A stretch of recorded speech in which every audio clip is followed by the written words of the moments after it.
Moikka! Mun on pitänyt jo viime kesästä lähtien tehdä postaus tästä Alexa-laukun kantohihnan lyhentämisestä, mutta nyt tää nyt venähti tähän syksyyn, mutta parempi myöhään kuin ei milloinkaan. Eli tässä on tää mun Oversized Alexa-laukku. Ja tässä on tosiaan näinkin pitkä tämä kantohihna normaalisti. Eli tää on oikeastaan liian pitkä kenelle tahansa naiselle.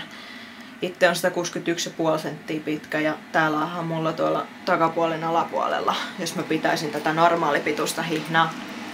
Ja siitä syystä mä aina lyhennän tän, tai siis pidän tätä lyhennettynä, tätä kantohihnaa. Ja tähän ei tosiaan tule mitään jälkiä, ei mitään reikiä tai mitään, että tää pysyy ihan vahingoittumattomana tää hihna. Ja mä avaan tän solkiosan tästä auki. Ja sitten mä vedän tätä alaspäin, tätä hihnaa. Sitten mä pujotan tän hihnaosan täältä, tuolta. Ja vedän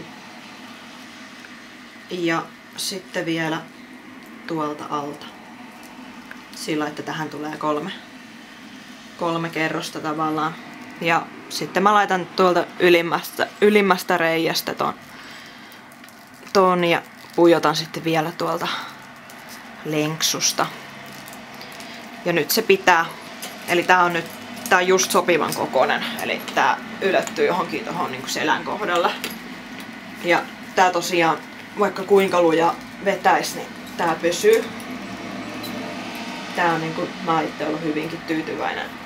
Just niinku, tää on just magee näin. Kiitos!